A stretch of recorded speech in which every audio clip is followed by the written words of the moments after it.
18강 진행해볼까요? 이번 시간은 세무회계 176페이지 8번 문제 수입이자 및 지급이자입니다. 이론 설명은 지금 1시간에 마쳤고요. 계속 문제 풀이하겠습니다. 제조업을 영위하는 주 한국의 7기 사업연도의 다음 자료를 참고로 제시된 답안 양식에 따라 소득금액 조정 합계표를 작성하시오.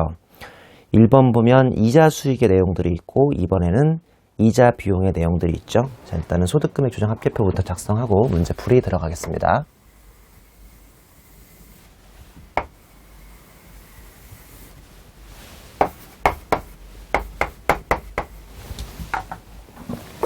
(1번) 보시면 양가로 1번 회사는 6기 7월 1일에 국내은행 A에 1년 만기 정기 예금을 가입했어요. 그러면 기업회계는 12월 31일자 미수수익을 잡겠죠. 전기말 현재 1,500만 원에 대한 미수수익을 계상했고 세법에서는 적법하게 세무조정을 수행한 바 있다. 그러면 전기말 현재 미수수익을 입금불사입으로 없앴다는 뜻이죠. 여기다 한번 전기말 거 해볼까요? 여기 전기에 이쪽에 입금불사입의 미수수익을 아마 1,500만 원만큼 마이너스 수보로 이렇게 없앴을 겁니다. 근데 단기 중에 동정기예금에 대한 만기가 도래하여 현금으로 이자 수령했으니까 요거에 대한 반대 조정이죠. 미수 1,500만 원의 유보를 일단 한번 해주면 되겠네요. 반대 조정. 그 다음에 한편 회사는 7기 말 현재 국내은행 B에 정기적금을 또 가입하고 미수수익 200만 원을 발생주에 따라서 아래와 같이 미수수익으로 계상했다고 했으니까 이것도 또 단기 미수가 200만 원이 마이너스 유보로 이렇게 사라져야겠습니다. 왜냐하면 현금주의로 가야 하니까요. 양가로 1번 7기 8월 1일 날 거주자인 B에게 1억 원을 현금으로 대여하고 매월 말일에 이자를 1% 그러니까 한 달에 100만 원씩이죠. 수령하기로 약정하였고 그럼 약정주의로 가야죠. 약정주의. 매월 말일날 잡으면 되는데 12월분 이자를 현금으로 수령하지 못하여 실제 회수된 금액인 400만 원을 이자 수익으로 잡은 적 있다. 보세요. 8, 9, 10, 11, 12까지 해서 500 잡아야 하는데 400만 잡았대요. 이거 대여금, 그러니까 일반 대여금 이자이기 때문에 이런 경우는 지금 약정주의가 앞서죠. 약정주의에 의해서 12월 거를 안 잡았으니까 미수수익을 대여금 이자라고 해서 100만 원만큼 유보를 잡아야 합니다. 맞죠? 3번 보시면 회사는 7기 11월 1일에 외국자회사에게 5억 원을 6% 이자로 3년간 대여하고 이자 수익은 3년 후 원금 상환 시 일세 수령하기로 했다. 즉 현금은 3년 후에 들어오는데요. 회사는 7기 결산 시 기간 경과분 미수이자를 손익계산서에 수익으로 계상하였다. 즉 발생주의 같다는 소리죠. 이게 거의 우리나라에서 유일한 원천 징수를 하지 않는 이자이기 때문에 발생주의 가는 거에 대해서 아무런 세무조정이 없습니다. 자, 2번부터 또 볼까요? 손익계산서의 이자 비용에는 다음의 금액들이 포함되어 있다고 해서 1번 보시면 회사는 단기 중 2건의 은행 차입금을 차입한 바 있다고 그랬죠. 이제 이자 비용에 대한 정보들이 나오고 있습니다. 1번 보시면 국내은행 C로부터 12월 1일 차입한 금액은 매 3개월마다 후급 조건이다. 3개월 후에 갚는 거예요. 매월 이자 비용은 100만 원씩이므로 12월 31일 현재 미지급이자 100만 원을 계상했다. 우리 아시다시피 이자 비용은요. 원칙은 현금주의입니다. 근데 예외로 기업회계가 그렇게 했다면 발생주의도 그대로 인정이 되죠. 요거는 발생주의로 제대로 잡은 거기 때문에 아무런 세무조정이 없고요. 2번 보시면 국내은행 B로부터 11월 1일 차입한 금액은 매 3개월마다 선급 조건입니다. 신기하네요. 그러니까 3개월짜리 이자를 먼저 주는 거예요. 우리 일반적으로 이자는 뒤에 많이 주는데 먼저 준답니다. 매월 이자 비용은 300만 원이므로 12월 31일 날 현재 선급이자 300만 원을 재무상태표에 남아있는데 이에 대해서 결산 시 지금 이자 비용 선급 300이고 그냥 이자 비용 900에 선급 300에 현금을 900 줬으니까 요것도 이제 현금주의로 그대로 인정이 될 테니까 요것도 세무조정이 없죠. 양가로 2번 보시면 회사는 7기 7월 1일에 회사채 액면 1억 3년 만기 액면이자 5% 이자는 1년 후급을 발행했습니다. 이 회사채 발행 당시 사채 할인 발행 자금은 7731-290이고 회사채 발행 시 채권자로부터 수령한 현금 유입액은 92268-710이네요. 뭐 더하면 1억 되나 봐요. 2개 더하면. 회사채 현재 가치 계산에 적용된 유효이자율은 8%이다. 회사는 액면이자 250만 원은 비용으로 처리했지만 사채 할인 발행 차금은 상각하지 않았다고 되어 있는데 이게 우리 세법에서 거의 예외가 없이 원칙적으로 현재 가치를 인정해주는 현재 가치를 해야만 하는 그런 케이스죠. 사채 할인 발행 차금은 금융 성격이 있으니까 무조건 현재 가치를 합니다. 무슨 말씀이냐면 지금 발행된 게 92268이죠. 92268 7290 92268 710 맞죠? 710에 곱하기 8%라면서요. 8% 요거하고 빼기 100 000 000에 5% 한 거, 그 한 거에 지금 기속이 12개월분의 6개월이니까 이렇게 사채 할인 발행 차금을 잡아야 한다는 거죠.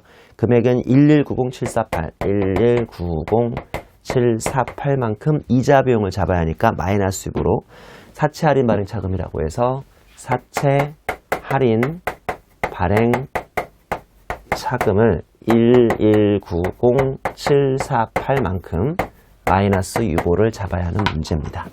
간단하죠? 비교적 이 수입이자하고 지급이자는 어려운 토픽이 아니니까 간단하게 풀이가 가능하겠습니다. 우리 178페이지 해설의 3번 좀 볼까요? 3번에 뭐라고 나와 있냐면 선급비용 즉 선급조건 이자비용. 아까 왜 이런 문제 하나 있었죠? 2점에 동그라미 2번이 선급조건이었습니다. 금융회사가 차입한 다음에 금융회사의 차입금에 대하여, 즉 일반 삼성전자가 금융회사 차입금에 대하여 이미 지급한 이자 비용으로서, 그러니까 현금이 나간 거예요. 일단 각 사업료도 종료일 현재 금융회사의 차입금에 대한 차입기간이 아직 경과하지 않은 부분은 선급비용이다. 아까 문제에서 얼마였더라? 선급비용 300만 원이었네요. 계상했음을 선급비용으로서 해당 사업연도에 손금에 산입하지 아니한다. 기업회계에서 한 달치를 선급비용으로 계상했으므로 별도의 세무조정은 없다. 먼저, 즉 아까 이 문제에서 11월에 차입했고요. 11월 거, 12월 거, 1월 거를 석 달 선급을 했죠.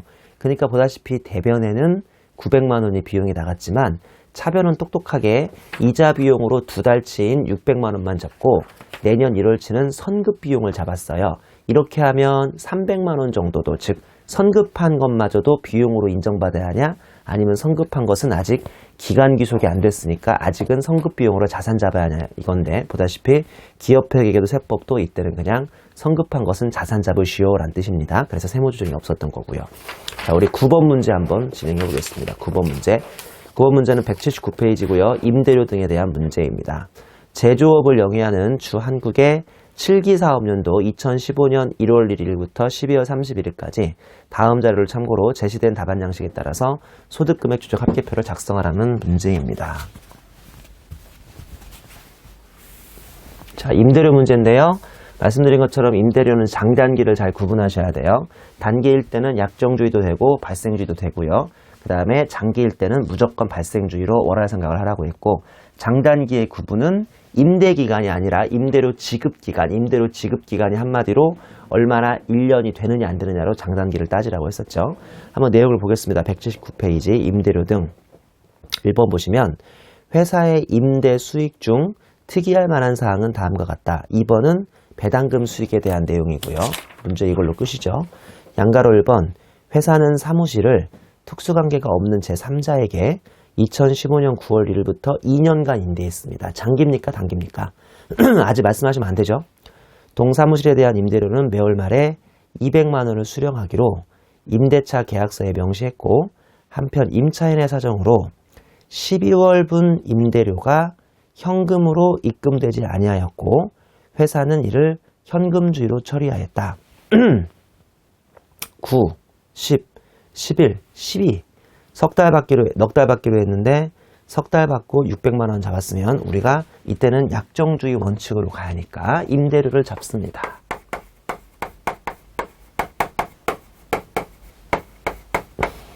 어려운 말 아니죠?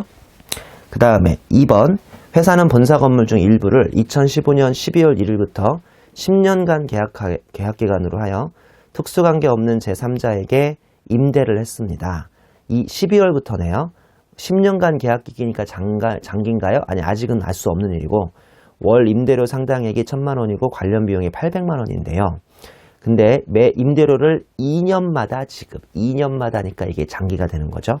그리고 최초 임대료 지급일은 무려 2년 후인 2017년 11월 30날짜 받기로 했는데 동임대와 관련해서 회사가 돈을 받은 적이 없으니까 계상한 수입 임대료 및 관련 비용도 없다고 했는데 바보네요, 바보. 임대료 1,000만 원 잡고요. 그 다음에 관련 임대 관련 비용이죠. 임대 관련 비용 800만 원은 당연하지만 마이너스 유보로 잡습니다. 맞죠? 이거 말도 안 되는 회계처리죠. 기업회계도 틀렸고 세법도 틀린 거예요. 2번 손익계산서장 배당금 수익에는 다음의 금액이 포함되어 있다. 양가로 1번 회사는 2015년 6월 5일에 내국 영리법인인 주 서울의 주식 1000주 지분율 2%를 시가인 1억에 취득하였다라고 되어 있습니다. 그럼 뭐 취득 자체는 지금 전혀 문제가 없고요. 그 다음에 양가로 2번 회사의 다 상기의 주식은 기명주식으로 그럼 약정주의죠. 배당금은 700만 원이다. 양가로 3번 배당 기준일은 2015년 12월 1일이고 배당 결의일 이 약정 배당 결의일은 2015년 12월 21일인데 내국법인 영리법인인 주 서울은 이 동배당금을 2016년 1월 9일날 주 한국에게 지급한 바 있다. 문제 있습니까? 없습니까? 여기까지 문제 없어요. 무슨 말씀이냐면 배당이 결의가 된 다음에 바로 그날 지급되는 게 아니라 며칠 후에 지급되니까 아직까지 문제 없죠. 근데 뭐가 문제냐면 우리 회사가 문제네요. 양가로 사원 보니까 회사는 동배당금 회계 처리를 실제 현금을 수령한 날인 2016년 1월 9일 날 수령했으니까 우리가 문제죠. 이거는 배당금 수익을 700만 원에 올해 잡아야죠. 올해. 그리고 또 뭐도 한번 해줘야 돼요. 700만 원에 저의 지분율은 2%였나요? 그러면 최저 30%까지 수익배당금 입금불선입이 잡혀야 합니다. 이거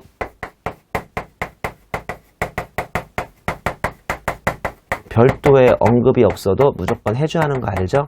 문제에서 생략하기로 한다라고 하면 안 하는데요. 그거 빼면 무조건 해주셔야 하니까 여기까지 해주셔야 문제 풀이가 완성이 되겠습니다. 자, 이번에는 181페이지의 10번 문제입니다.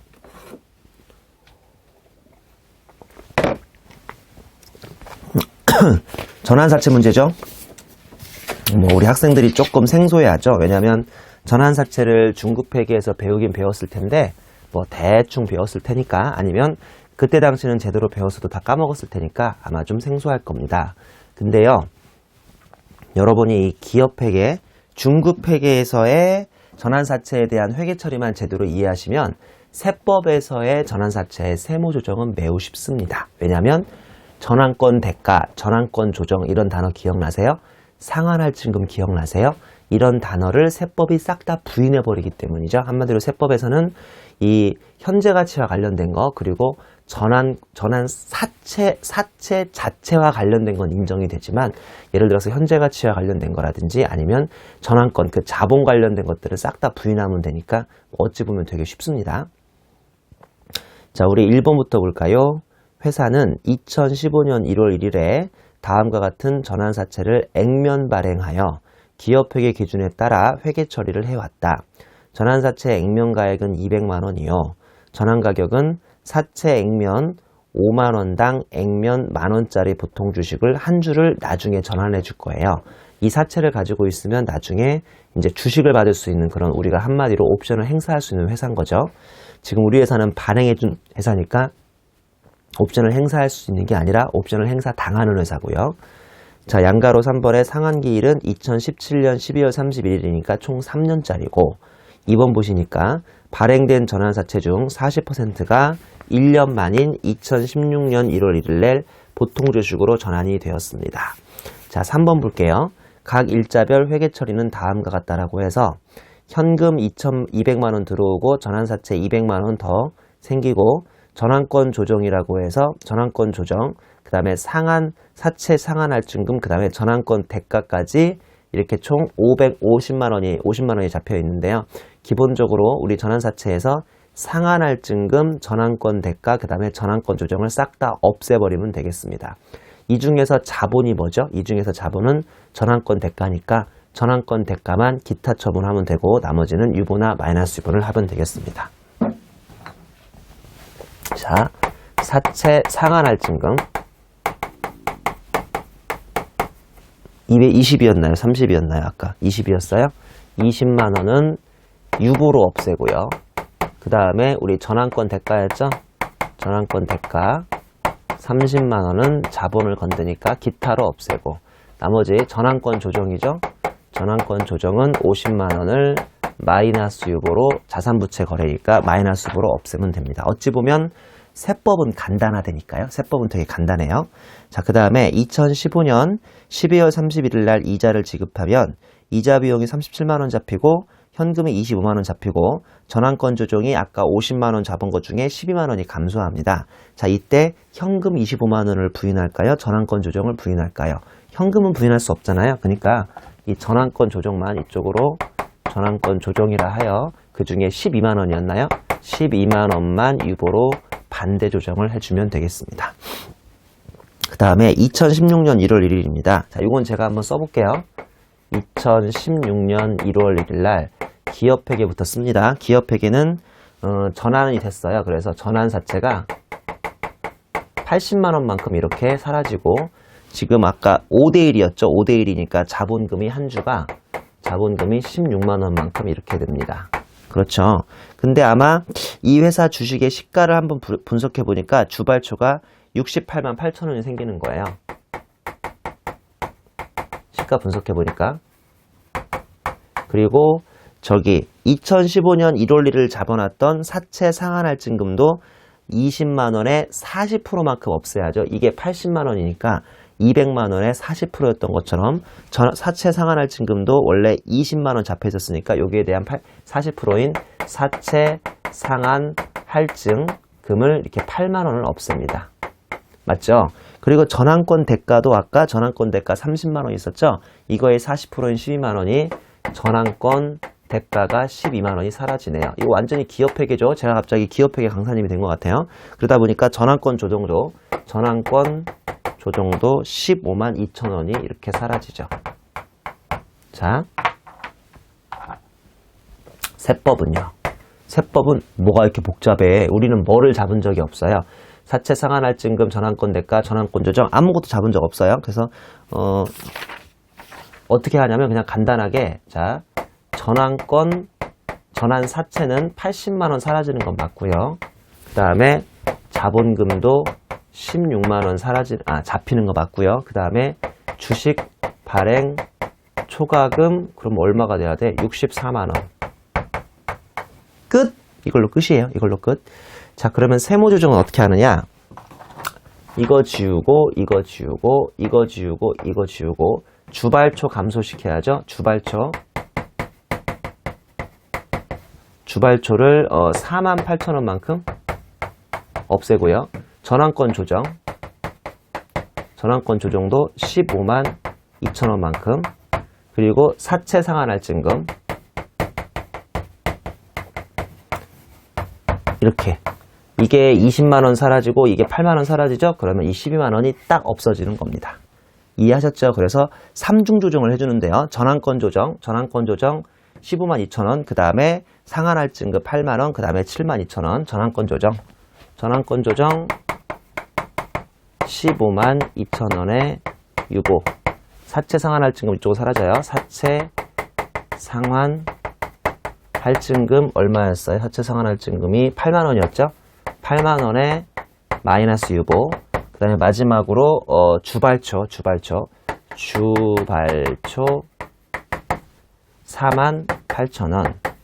이거는 자본을 건드리니까 기타가 되겠죠. 이렇게 해서 주발초가 7만 2천 원이네. 7만 2천 원이네요. 이게 지금 숫자가 잘못됐구나. 7만 2천 원을 없애는 게 맞군요. 주발초 7만 2천 원 없어지나요? 네, 그렇죠. 주발초가 이제 7만 2천 원이 없어져야 하기 때문에 이 금액이 좀 틀렸습니다. 주발초가 7만 2천 원이 이렇게 사라지는군요. 그래야 이게 딱 맞죠? 딱 맞는 15만 2천 원이 되는군요. 이렇게 해서 3중 조정을 통해서 이걸 다 없애버려야 한다는 거죠.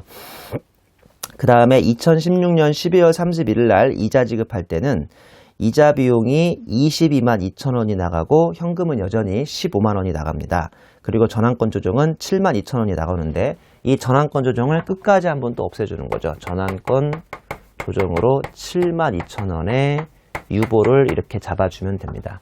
그러니까 결론적으로 전환사채에 대한 세무조정은 기업회계에서 잡은 내용 중에서 전환권 관련된 것들을 모두 다 없애져 버리면 되는 세무조정이니까 세무조정 자체가 그렇게 어려운 세무조정은 아니겠습니다.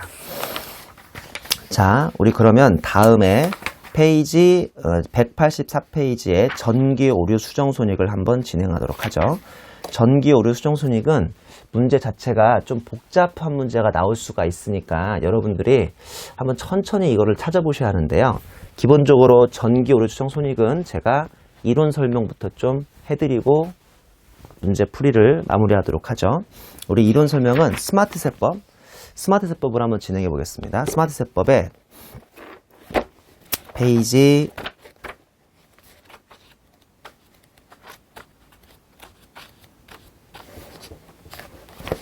60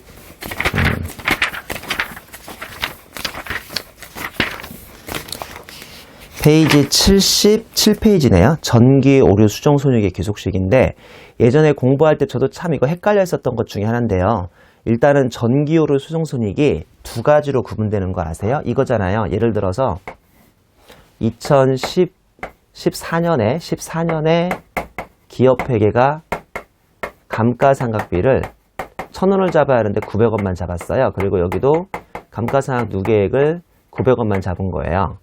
근데 15년에 이거를 뒤늦게 발견해서 야, 왜 우리 14년에 1,000원 잡았어 하는데 900만 잡았냐? 그래서 이거를 추가로 감가상각비를 100을 더 잡고 감가상각 누계액을 100을 더 잡습니다. 이렇게 하면 됩니까? 안 됩니까? 안 되는 거 아니에요? 왜냐하면 이렇게 하면 2015년도 1,100이 잡혀버리니까요. 맞죠?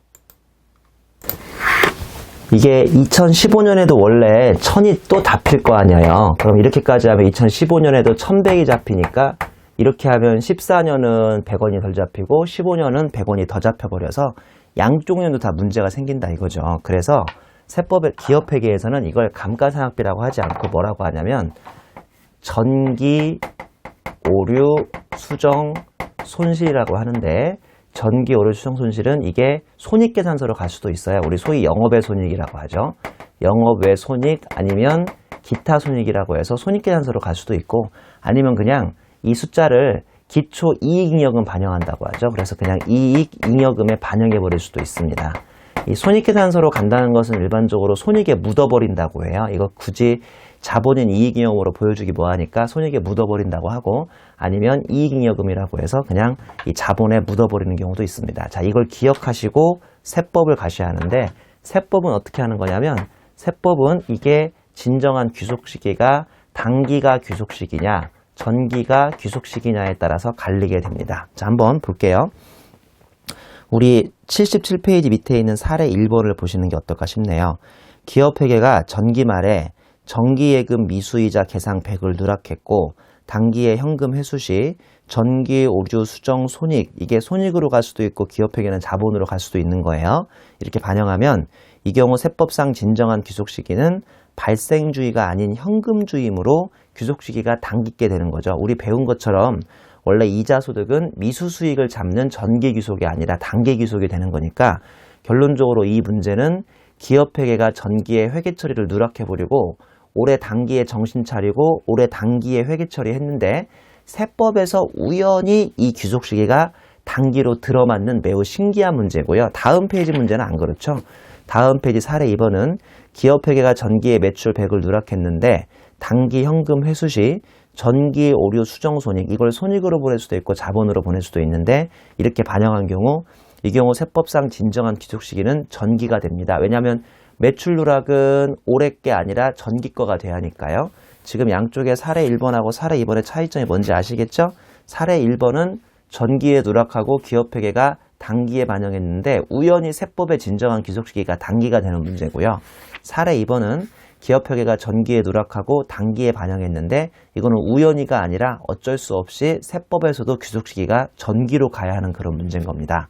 이거 분명히 여러분이 분명히 전기오류 수정손익 문제를 풀다 보면 뭐가 헷갈리냐면 일단 기업회계가 손익으로 보냈느냐 자본으로 보냈느냐를 잘 못 알아듣는 경우도 많이 있고요. 이걸 알아듣는다고 해도 세법에 진정한 귀속 시기가 이 문제가 단기로 해결해야 할 문제일지 아니면 전기로 보내야 하는 문제지를 헷갈려 하다 보니까 많이들 이 문제를 좀 어려워하는 것 같습니다. 그렇게 실은 어려운 건 아닌데요. 페이지 184페이지의 11번 문제를 한번 풀어보도록 하겠습니다. 다음은 제조업을 영위하는 주 한국의 7기 사업연도의 전기의 오류 수정 손익과 관련된 자료이다. 이를 참고로 다음 각 물음에 답하시오. 전기까지 세무 조정은 모두 적정하게 이루어졌다고 가정한다. 그러니까 만약에 진정한 귀속 시기가 전기였으면 전기의 세법은 이미 세무 조정을 하고 왔다고 가정하는 거죠. 1번 회사의 사무실 임차와 관련된 내용은 다음과 같다. 밑에 물음부터 볼까요? 물음. 다음에 각 물음별로 아래의 답안 양식에 따라 세무 조정을 하시오라고 해서 물음 1번은 요 뭔가 오류를 전기의 오류 수정 손익이라고 해서 영업의 손익으로 처리한 경우와 물음 2번은 전기의 오류 수정 손익을 이익잉여금으로 처리한 경우 한번 두 경우로 나눠서 한번 세무 조정 해보라는 거죠. 1번 회사는 사무실 임차와 관련된 내역은 다음과 같다고 해서 1번 회사는 6기면 언제예요? 전기죠? 전기 1월 1일에 2년 동안 사무실을 임차하면서 임차료 2천만 원을 지급하고 전액 비용으로 장부상 회계 처리했다. 잘못된 거죠. 왜냐하면 2년 동안 2천만 원을 선급을 줘버렸으니까 1,000만 원만 비용 처리하고 1,000만 원은 뭐 잡았었어야 돼요? 자산 잡았어야죠. 그리고 올해인 7기에 자산 1,000만 원 없애면서 또 추가 비용 잡으면 되잖아요. 이 말 무슨 말인지 알죠? 우리 이거 회계원리급이죠. 회계원리급. 옆 페이지 해설에도 써 있으니까 해설 참고하시면 돼요. 해설의 T를 보시면 돼요. 해설의 T. 2천만 원 나갔지만 1,000만 원만 임차료 잡고 1,000만 원은 선급 잡았어야 하고 이거를 이번 기회에 나머지 1,000만 원 선급을 없애고 임차료 1,000만 원 잡으면 돼요. 이거 거의 회계 올린 거 아시죠? 제가 풀기 안 해도 괜찮죠? 근데 양가로 2번 회사는 7기 말에 전기의 오류를 이제야 발견하고 다음과 같이 전기의 오류 수정 손익으로 잡았습니다. 자, 세법의 진정한 귀속 시기는 이게 전기 거예요, 단기 거예요? 이거 단기 거죠, 단기 거. 그러니까 1,000만 원은 전기 거고 1,000만 원은 단기 거잖아요. 이해하셨죠? 그러니까 한마디로 작년에 뭐를 하고 왔어야 하냐면 작년에 손부를 하고 왔어야 돼요. 이 문제는 작년에 이미 너 왜 이렇게 비용 많이 잡았어? 라고 해서 손부를 하고 왔어야 합니다. 자, 결론적으로 이게 물음 1이죠. 물음 1. 이게 전기에 분명히 아마 손부를 하고 왔을 테니까 단기에는 익불로에서 성급 임차료로 1,000만 원의 마이너스 유보를 하면 됩니다. 근데 물음 2는 뭐냐면 이게 이제 이익잉여금 처리하는 거죠. 이익잉여금 처리하는 건데, 자, 이익잉여금 처리하는 건 한번 우리가 따져볼까요? 기업회계가 어떻게 했다는 소리냐면, 기업회계가 단기에 우리 성급 임차료가 아닌 이걸 임차료 1,000만 원으로 잡았다는 소리고, 임차료 1,000만 원 잡고 이거를 전기 오류 수정 손익으로 자본에다가 이렇게 반영했다는 뜻입니다. 이해하시는 거죠? 근데 우리 세법은 이게 임차료가 올해 임차료가 맞긴 맞으나 임차료를 선급 임차료로 없애야죠. 올해 임차료가 맞긴 맞으나 요거를 보다시피 선급 임차료로 없앤다고요. 왜 선급 임차료를 없애는지 알죠? 작년에 선급 임차료를 잡아놨으니까 그 선급 임차료를 없애면 된다고요. 우연히 보니까 이렇게 기업회계와 세법에 차이가 있습니까? 없습니까? 없죠. 그냥 얘 자산 하나 죽이고 여기 자본 하나 죽이면 되기 때문에 이때 이중조정으로 선급 임차료로 1,000만 원에 마이너스 유보하시고 이쪽에다가 이익잉여금, 즉 자본 이익잉여금으로 1,000만 원의 자본을 건드는 기타를 해버리는 이중조정 사유가 발생을 합니다. 자, 그 다음에 물음 2번을 보시면 2번 회사의 이자 수익과 관련된 내용은 다음과 같다라고 해서 회사는 전기에 국내 은행에 정기 예금 상품을 가입하고 미수 수익 3천만 원의 회계 처리를 누락한 바 있다. 자, 원래는 회계 처리 미수를 잡았어야 하는데 누락했대요. 근데 우연히 세법은 이게 정기 겁니까? 단기 겁니까? 우연히 단기 거죠. 귀속 시기가. 즉 1번 문제하고 2번 문제 차이점 아시겠죠? 1번 문제는 세법의 진정한 귀속 시기가 전기 문제인 거고 2번 문제는 세법의 진정한 귀속 시기가 단기 문제인 겁니다. 차이 납니다. 분명히. 양가로 2번 단기 미수 수익이 현금으로 입금된 것을 발견하고 아래와 같이 수정 회계 처리를 했다. 보다시피 물음 1번은 올해 손익으로 잡았다는 소리인데요. 세법도 마침 올해 손익이니까 세무조정이 없죠. 세무조정 없어요. 얘는. 근데 2번은 전기 올해 수정손익을 이익이익금 잡았다는 소리니까 자 2번 한번 해볼까요? 2번은 뭔 소리냐면 이렇게 했다는 소리입니다. 지금 현금이 3천만 원이 들어오니까 여기에다가 전기 오류 수정손익 잡고 자본으로 즉 이익이익금으로 3천만 원을 반영했다는 소리인데요. 세법은 우연히 현금주의니까 3천만 원 들어오면서 올해 이자 수익으로 3천만 원을 잡으면 되는 문제죠. 그러다 보니까 너의 자본 잡았니? 이자 수익 잡아야 하는데 입금 산입에 이익잉여금에 3천만 원에 뭐 처분해주면 되겠어요? 자본을 건드는 기타를 처분하면 되겠습니다. 자, 무슨 문제인지 아시겠죠? 전기 오류 수정손익은 학생들이 어려워하는 이유가 뭐냐면 일단은 이게 전기 오류 수정손익이라는 회계 처리가 손익으로 보냈다는 소리인지 자본으로 보냈다는 소리인지를 잘 못 알아듣는 것 같아요. 둘 다 가능해요. 기업회계에서. 그러니까 문제를 끝까지 읽어봐야 돼요. 기업회계가 이거를 손익으로 보냈는가 자본으로 보냈는가. 첫 번째 이걸 파악하기를 어려워하는 것 같고요. 두 번째는 또 뭐를 어려워하는 것 같냐면 제 생각에는 이 문제 조건이 진정한 세법상 귀속 시기가 전기거래인지 단기거래인지를 또 헷갈려하는 것 같더라고요. 이걸 정확히 아셔야 이런 문제가 풀리니까 좀 연습 좀 더 하시고 몇 번 풀어보시면 아마 어렵지 않게 풀릴 겁니다. 자, 이번에는 7장으로 갑니다. 7장은 자산부채의 취득평가죠. 그러니까 6장까지가 손익의 귀속 시기에 이게 언제 자산이냐 언제 부채냐를 배웠다면 이번에는 얼마의 자산이냐 얼마의 부채냐를 배우는 챕터인데요. 일반적으로 제목은 자산부채의 취득평가라고 되어 있지만 내용은 대부분 자산에 대해서만 서술이 되어 있습니다. 79페이지하고 80페이지까지 있는 표는 나중에 시험 보기 직전에 이 표를 그냥 단순히 암기해서 정리하시라고 정리해서 시험장 들어가라고 만든 표니까 지금 보실 필요는 없고요. 챕터 7.1의 취득가액의 일반론입니다. 1번 보시면 자산취득의 일반 규정이죠. 양가로 1번의 매입가액의 기타 부대비용 취득세 등 다 들어가는 거 알죠? 우리 이거 기업회계부터 배웠잖아요. 회계원리부터. 주도 읽어보시면 여기서 일괄취득이라고 토지와 건물을 함께 취득하여 토지가액과 건축물의 가액이 구분이 불분명한 경우에는 시가, 가로 열고 시가가 없으면 감정가액, 상증법상 보충주 평가액을 순차적으로 해서 비례해서 안분 계산하라고 되어 있습니다. 자, 양가로 2번 올라가시면 제작건설인데 제작원가에 기타 부대비용, 취득세 등을 싹 다 집어넣으시고요. 양가로 3번이 좀 독특하죠. 단기 매매 항목으로 분류된 금융자산, 파생상품은 화살표에 있는 것처럼 기업회계 기준에 따라 법인세법도 취득가액 부대비용을 포함하지 않습니다. 왜 우리 주식 거래할 때 단기 거래 같은 거 많이 하면요. 계속 증권사의 거래 비용이 들어가거든요. 이 거래 비용은 삼성전자 입장에서 거래 비용도 원래 취득 원가로 들어가야 하는데 주식은 워낙 사고팔고를 워낙 자주 해서 그런지 이 취득할 때의 거래 비용 같은 걸 그냥 다 비용으로 떨어버리고 있습니다. 그거는 재무회계와 세법이 동일하게 같은 포지션을 취하고 있습니다. 양가로 4번의 교환 증여는 취득 당시에 취득자산의 시가지 양도자산의 시가가 아닙니다. 자, 가운데 나오는 밑에 나오는 사례 한번 보겠습니다.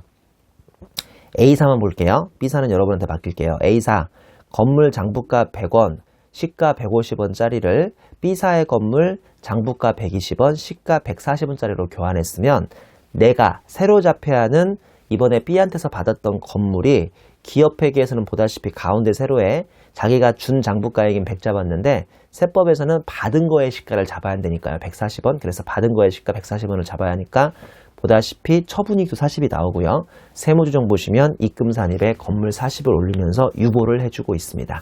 다시 한번 교환거래에서 나의 세법상 취득가액은 뭐다? 준 거 시가다, 받은 거 시가다. 받은 거 시가예요. 받은 거의 장부가액이다, 시가다. 시가래니까요. 그래서 받은 거 시가를 잘 기억하시기 바랍니다.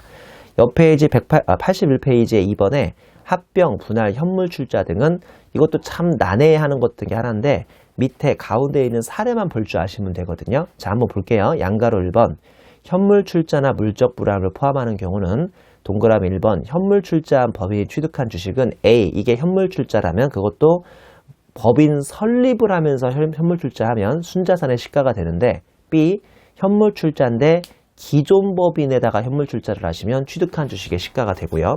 동그라미 2번 법인이 현물 출자로 받은 자산은 취득한 자산의 시가가 됩니다. 그리고 양가로 2번 합병의 경우에는 나중에 15절에서 합병을 다시 한번 수술하겠지만 동그라미 1번 합병 등에 의해 주주인 법인이 취득한 주식은 구주식 장부가액의 특수관계인으로부터 부여받은 이익과 의제배당까지 더하신 다음에 금전 등의 대가를 빼야 하는데 요거는 15절에서 다시 한번 나오니까 그때 한번 설명드리고요. 동그라미 2번 보시면 합병 등에 의해서 합병법인이 취득한 자산도 적격합병이면 피합병법인의 장부가액, 그 다음에 비적격합병이면 취득한 자산의 시가인데 역시나 15절에서 후수를 해드리겠습니다. 그 밑에 제가 현물출자가 뭔지 설명드렸죠? 현물출자가 뭔지 두 줄 읽어보시고 바로 사례 한번 풀어보겠습니다. A사가 B사에게 투자 시 건물을 출자하고 신주를 교부받은 경우 A사 주식과 B사 건물의 각각 취득가액을 물어보는 문제인데요. 자, 예를 들어서 B사가 삼성전자라고 할게요. A사가 나예요. 임성종 씨. 임성종 씨가 삼성전자의 주주가 되고 싶은 거죠. 그러려면 돈을 갖다 내면 되는데 쥐뿔, 돈도 없으면서 주주가 되고 싶은 거예요. 그래서 삼성전자가 야, 돈 내놔라. 그러니까 나는 돈이 없는데 내가 건물을 가지고 있는데 건물을 돈 대신 주면 안 될까? 그럼 삼성전자는 좋아할까요? 싫어할까요? 별로 싫어할 것 같지 않아요? 왜냐면 우리나라는 부동산이 워낙 중요하니까. 그래서 A사는 B사인 삼성전자에게 자신의 건물을 이렇게 주면서 주식을 받아와요. 이거를 현금 출자라고 하나요? 현물 출자라고 하나요? 말 그대로 현물 출자죠? 물건으로 출자했잖아요. 자, 그럴 때 내 물건이 건물 장부가는 400짜리가 넘어가고 그 시가는 550짜리가 넘어가고 B사로부터 주식을 받는데 이 주식은 액면 500이요 시가 600짜리를 받습니다. 제가 그냥 답만 설명드리자면 여기서 액면 500은 아무 의미가 없습니다. 아무 의미가 없어요. 숫자에서. 자, B사부터 해볼까요? B사는 확실한 건 자본금이 늘죠. 자본금 늘 때만 얼마를 고민하면 돼요? 그 액면을 고민하면 돼요. B사는 자본금이 액면 500으로 늘고 여기에 뭐 받아왔어요? 건물 받아왔죠? 건물을 얼마 잡냐 이거예요. 제가 분명히 뭐라고 했냐면 위에 표로 올라가시면 법인이 현물 출자받은 자산은 취득한 자산의 시가니까 이 건물이 550짜리였잖아요. 그러니까 여기 뭐가 잡히는 거예요? 추발초가 잡히겠죠. 그래서 B는 아주 쉽습니다. B는 되게 쉬워요. B는 얼른 쉬워버릴게요. 자, 이번에 A입니다. A가 문제인데 A는 확실한 건 건물 얼마짜리 나갔어요? 400짜리 나갔죠? 뭐 잡아야 돼요? 주식 잡아야죠? 주식을 얼마 잡아야 하냐 이거예요. 자, 제가 1번은 신설법인이라고 가정했고요. 2번은 기존법인이라고 가정했습니다. 자, 신설법인은 위에 표로 올라가시면 신설법인은 순자산의 시가를 받으라고 했으니까 이 내가 준 순자산, 즉 내가 준 순자산이 건물이고 건물의 시가가 550이니까요. 이거 150에 뭐가 생기겠습니까? 보다시피 그냥 처분이익이 생기는 거죠. 건물에 처분이익이 생기고요. 두 번째는 기존 법인에 대한 현물 출자를 하시면 위에 표로 올라가시면 시가는 시가인데 취득한 주식의 시가니까요. 주식 600원짜리 시가였죠. 이거 취득했고 건물은 400원짜리 나갔고 그래서 처분이익이 200원이 잡히는 이런 문제인 겁니다. 이해하셨죠? 제 생각에는 위에 있는 표보다는 이 가운데 있는 사례를 잘 기억하시면 아마 문제가 좀 쉽게 풀리실 것 같고요. 3번 보시면 채무의 출자 전환으로 취득한 주식인데요. 채무의 출자 전환으로 취득한 주식은 일반적이면 취득한 주식의 시가고 그 다음에 2번에 일정한 요건, 과세 이혼 요건이라고 우리 25페이지에서 제가 예전에 설명드렸는데 그 요건을 만족하면 출자 전환된 채권의 장부가액을 잡으라고 되어 있습니다. 넘겨보시면 주에 보시면 그 과세 이혼 요건의 일정한 세 가지 요건을 예전에 전수를 했으니까 넘어가도록 하고요. 한번 또 사례를 보겠습니다. 사례. A사는 과거에 B사에게 800원을 대여해 줬어요. 즉 대여금이 있어요. 자기 입장에서 채권이 있다고요. 당기에 B사가 회생계획 인가, 회생계획 인가가 위에 있는 세 가지 요건 중에 있나 없나 보세요. 있죠. 로 인해서 B사의 주식 액면 500과 시가 600을 출자 전환받아요. 그럴 경우 A사 자신의 채권 대신 받는 B사의 주식의 취득가액은 자, 이거 문제 이해되세요? 우리 25페이지, 그 25페이지는 출자 전환을 받은 회사를 공부했습니까? 출자 전환을 한 회사를 공부했습니까? 한마디로 25페이지는 A사 입장에서 공부했냐고요? B사 입장에서 공부했냐고요? B사 입장에서 공부한 거예요. 그러니까 내가 A사한테 800원을 받았기 때문에 800원을 갚아야 하는데 800원이 영 없으니까 뭐 한 주로 갚기로 했죠? 주식 한 주로 갚기로 한 회사를 배웠다면 오늘은 예전에 800원 투자했는데 빌려줬는데 800원을 거의 떼이다시피 하면서 고작 주식 한 장 받은 A사 입장을 공부하는 겁니다. 자, 따라오셨죠? 자, 지금 이 밑에 가운데 있는 회계 처리는 가운데 세로가 A사고 오른쪽 세로가 B사인데 실은 A사만 잘 보시면 돼요. 근데 B사를 제가 그냥 참고 목적으로 오른쪽 서류에 붙여놓은 겁니다. 동그라미 1번 볼까요? 일반적인 경우입니다. A사만 잘 보시면 돼요. 자, 확실한 것은 A사는 자기가 그동안 받으려고 그렇게 노력했던 뭐를 못 받습니까? 대여금 못 받죠? 그래서 일단 대여금을 죽입니다. 자, 대여금 죽여요. 대여금을 800원 없애고 2번의 경우도 대여금을 800을 없애는 건 동일하죠. 자, A, B 다 뭐죠? 1번은 뭐냐면 일반적인 경우고 이거는 과세가 이연되는 경우입니다. 과세가 이연되는 경우. 일반적이든 과세 이연되든 800이 없어지는데 지금 우리 이번 7장에서 뭐 배웠어요? 뭐 배우고 있어요? 자산부채의 평가를 배우고 있죠. 이 자산을 얼마로 평가해서 잡을 거냐 이거예요. 자, 일반적인 경우는 뭐 잡으래요? 일반적인 경우는 그냥 받은 주식의 장부가액 잡으라고 했으니까 시가 잡으라고 했으니까 600이 되는 거예요. 그러다 보니까 800짜리 없으면서 600 잡았으니까 비용이 200이 잡히는 거죠. 이 비용은 뭘로 회계 처리를 해야 할까요? 밑에 있는 꽃표시 보시면 주식의 시가 즉 600이 채권의 장부가액 즉 800보다 적은 경우에 세무상 처리라고 해서 업무 관련성이 있으면 접대비가 잡히고요. 업무 관련성이 없으면 상대방한테 그냥 퍼준 거라고 해서 기부금이 잡히고요. 동그라미 3번 내가 200만 원을 포기하는데 이 200원을 포기하는데 정당한 사유가 있으면 송금 인정이 되고요. 동그라미 4번 상대방이 특수관계인이고 조세 부담에 부당한 감소 목적이 있으면 부당행위로 봐버리는 경우까지 해서 여러 가지 경우의 수가 가능하겠습니다.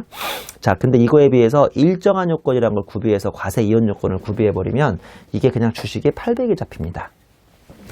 혹시 왜 그런지도 아세요? 왜 그러냐면 동그라미 2번에 일정한 요건을 구비하면 표의 오른쪽 세로에 있는 B사가 지금 채무면제이익이 200이 잡히는데 이 200을 뭘로 과세 이연하죠?